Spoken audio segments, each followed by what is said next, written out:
Hello and welcome to Lore Lodge by Juti. Mysterious Tales, Enigmatic Answers, Beyond Miracles, Episode 4. In this episode, we will guide you into a world of darkness, where reality and the supernatural begin to converge. In our first story, A Dangerous Night on That Road. We'll take you on a journey along a mysterious path where the line between this world and the next grows increasingly thin. What awaits unsuspecting travelers, and what dark secrets does this road conceal? Then, prepare to encounter the power of faith and the consequences of forgotten promises. In our second story, Fulfilling a Vow, a Covenant of Faith. We'll explore the ancient Thai tradition of making and fulfilling vows, and the strange events that may occur when these sacred promises are forgotten. Are these mere coincidences, or is there something mysterious lurking beneath? Join us on this episode's journey, amidst belief and doubt, to seek answers to these questions. Dim the lights, make yourself comfortable, and get ready for stories that will challenge your perceptions. That road. A tale from a dangerous night. Every road has a story, but some hide secrets beyond imagination. Such is the case with one particular road that seems ordinary at first glance, yet conceals a chilling tale. This is the true experience of a friend of the author, who encountered bizarre events on this road one night. It's a story that will make you reconsider nighttime travel and realize the importance of staying alert on the road. Because this isn't just a ghost story, but a crucial lesson that might save your life one day. This story took place over 20 years ago. The phone rang in the silence. She answered with fatigue. NID's voice came from the other end, inviting her to Lopburi. She hesitated slightly, her body still weary from a recent long trip. But finally, she agreed, not knowing that this decision would lead her to an experience that would be etched in her memory for a long time. She asked Pun to drive instead. On the way, the silence in the car was broken by her voice recounting a strange incident from not long ago. "You know, when I was driving through Charnat, I felt something weird," she began, her voice trembling slightly. "It was like something pulled the steering wheel. I almost lost control and went into the median." Pin glanced at her before joking. "Were you falling asleep?" She shook her head, insisting it wasn't that. Pin chuckled softly. "Then it must have been a ghost." Those words made her shiver, a feeling of dread running through her body. But she tried not to think too much about it, fearing she'd be seen as superstitious. She fell silent, her gaze fixed on the road ahead, wondering what really happened that night. When they reached Lopburi, she met NID and her friends at Fraken Shrine. The afternoon sun shone on everyone's smiles. After taking souvenir photos, they decided to visit the zoo. Laughter and fun stories filled the air throughout the trip, making her momentarily forget the scary story she had told Pun. In the evening, they stopped to rest at NID's friend's house on the outskirts of town. The atmosphere was warm and friendly. Pun said he would take a nap, while she, NID, and two other friends decided to go watch the sunset at Pasak Jolasid Dam. When they left the house, the sun was already low in the sky. The excitement of watching the sunset made her rush to leave. The clock moved faster than expected, so she decided to drive at high speed, racing against the encroaching darkness. "Can you slow down a bit?" And her chubby friend called from the back seat. But she barely heard.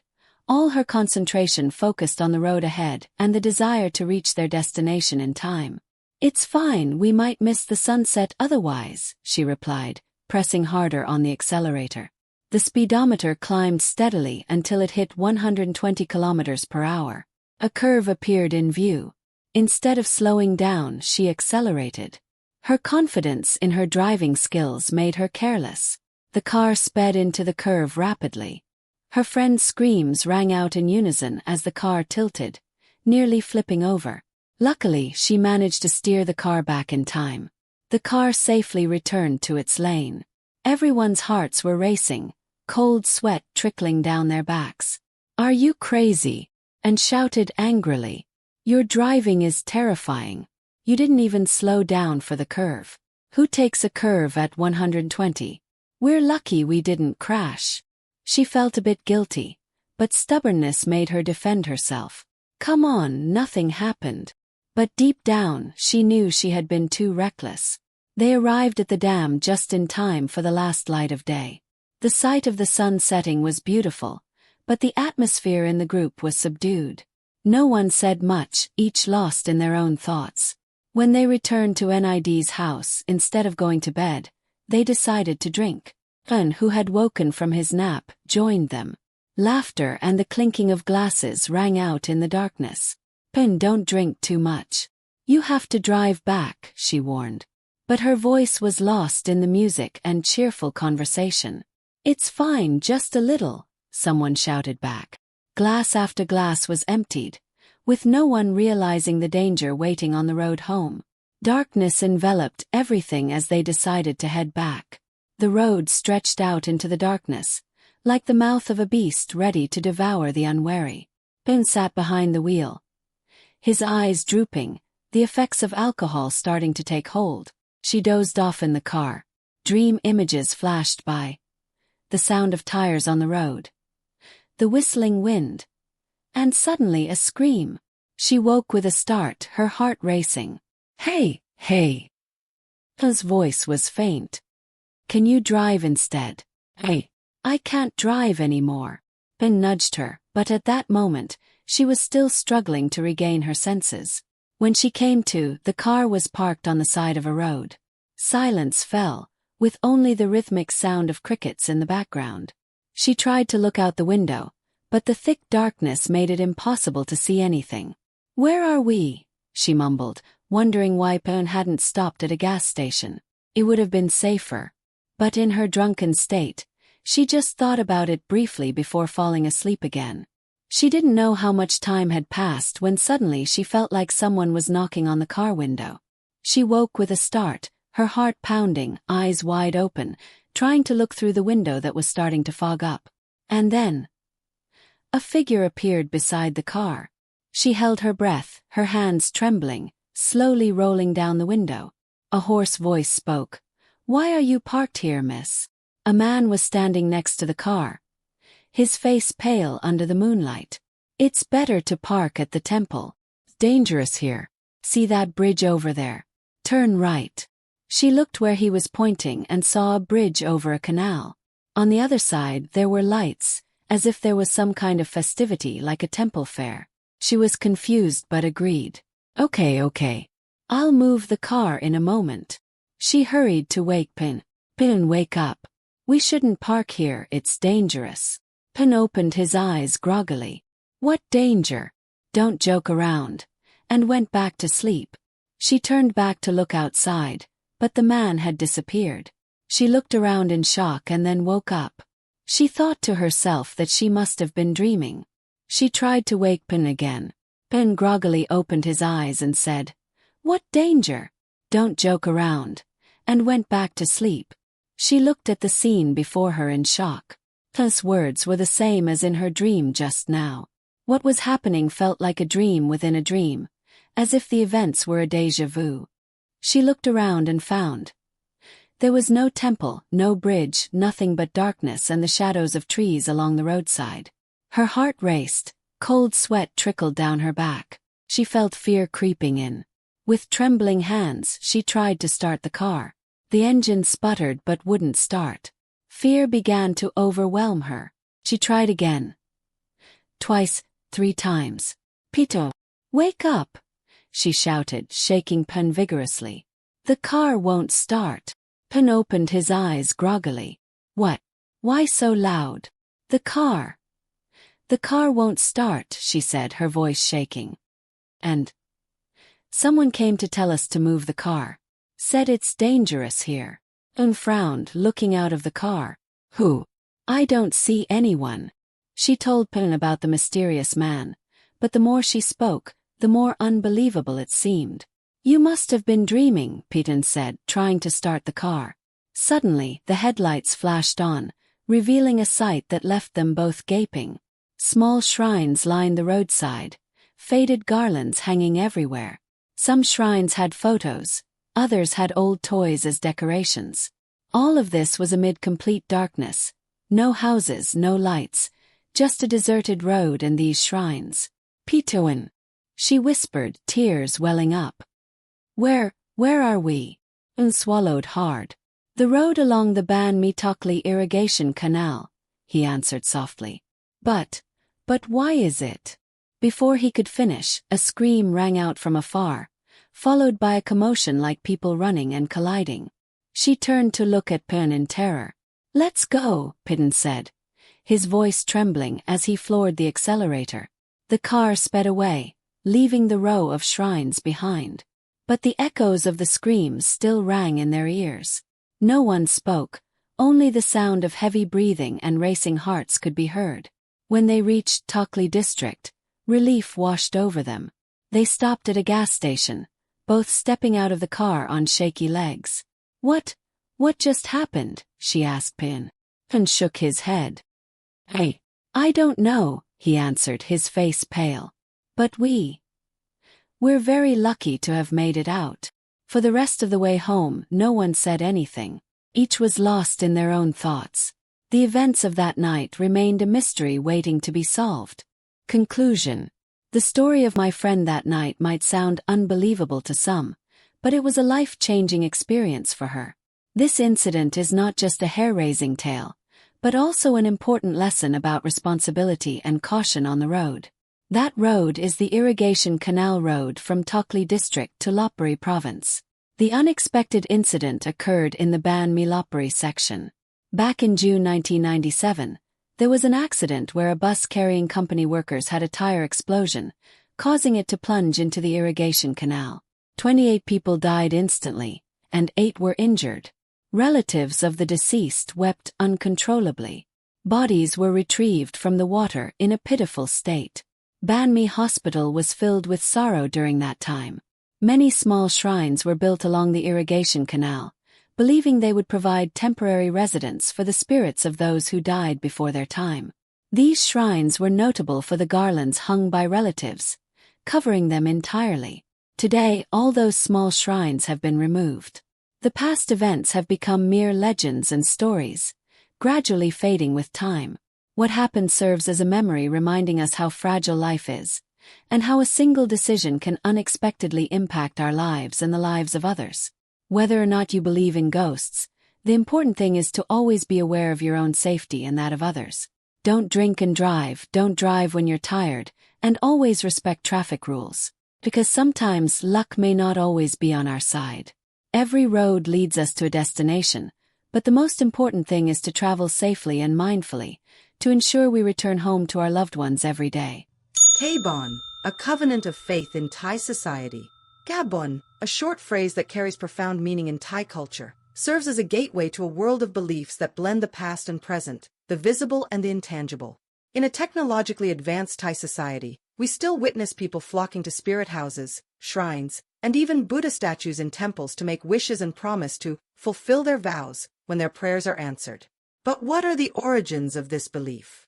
Why do Thai people still cling to this tradition in the age of science? And how does Kabon affect the psyche and society of Thailand? This article will take you on a journey through the history of Thai beliefs, from prehistoric times to the present day, to unravel the mystery of this fascinating tradition. From spirit worship to religious rituals, from praying for survival to seeking fortune, we will see the evolution and persistence of beliefs that reflect the Thai way of life. Through real stories and experiences, you'll find yourself questioning your own beliefs. Whether you believe in Kabon or not, this article will help you better understand the cultural roots and psychology behind this tradition.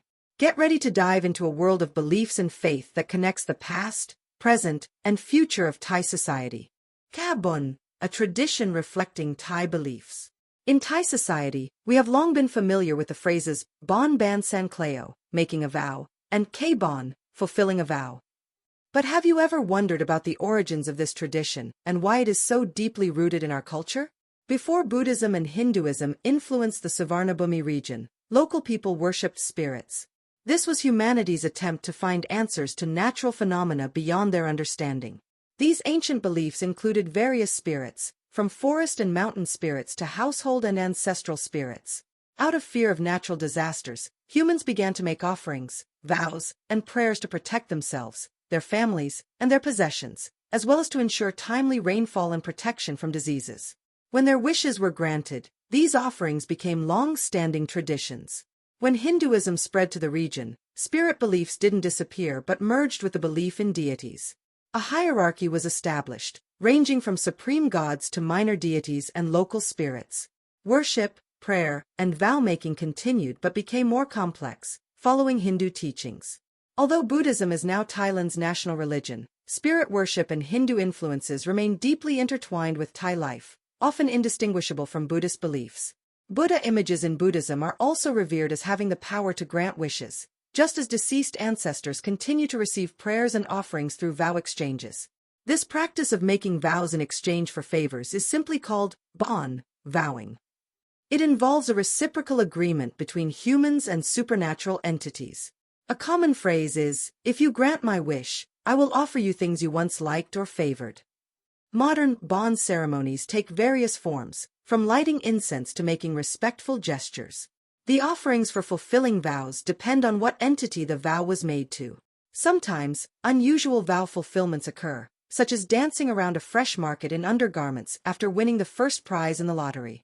Beliefs in vow-making and fulfillment still influence modern Thai society. There are many stories and real experiences that reflect people's faith. For example, the miracle at the motocross racing field. Years ago, in Kok Mai Den village, Nakhon Sawan province, a motocross competition was held. After the race, during the Chinese banquet and award ceremony, dark clouds gathered, worrying the attendees about rain. The hosts assured everyone, "Don't worry, sit down. We've made a vow to Luang Pho Kluab. It won't rain for sure." Despite initial disbelief as raindrops started, people decided to stay. Surprisingly, no rain fell on the event area throughout the ceremony, despite the dark clouds overhead.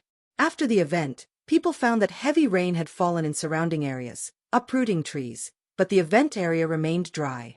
Rain only started after the event concluded, leading attendees to exclaim, "Luang Pho Kluab is truly powerful." Luang Pho Kluab was a deceased monk known for his word of power. Whatever he said came true. During his lifetime, he resided at Wat Nong Krati Nok, Nong Yai De Subdistrict, Thapthan District, Uthai Thani Province. The second story about vow fulfillment is the tale of Private Rung and the Spirit House. At a prison within a military camp, there was an old spirit house that soldiers believed to be very powerful, especially in helping to find escaped prisoners. Private Rung, a new conscript, made a vow to the spirit house asking for lottery numbers and won. However, he forgot to fulfill his vow afterward. He began experiencing strange occurrences. He was constantly scolded and punished by senior officers for everything he did, which was unusual. Moreover, he had recurring nightmares of someone asking him what he had done, but he couldn't remember. These dreams and odd events became more frequent and intense until one day, Private Rung realized he had forgotten to fulfill his vow to the spirit house. After he fulfilled his vow, everything returned to normal. His superiors stopped scolding him, and the nightmares disappeared. These two stories illustrate the deep-rooted beliefs in Thai society regarding the power of sacred entities and the importance of keeping promises when making vows. Although they are just stories, they reflect the influence of these beliefs on the daily lives of people in Thai society. However, there's a warning for those who frequently make vows. Be cautious. Sometimes, forgetting to fulfill a vow may lead to unexpected events or illness until the promised vow is fulfilled. The tradition of making and fulfilling vows reflects a blend of ancient beliefs, Hinduism, and Buddhism in Thai society.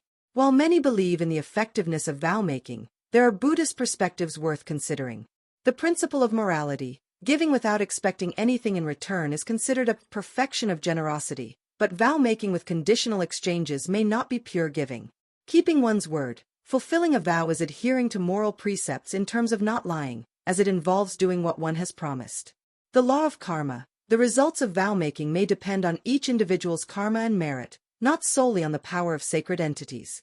Ultimately, fulfilling a vow can be seen as keeping a promise to oneself and as a practice in maintaining discipline in keeping one's word, regardless of whether one believes in the power of sacred entities or not.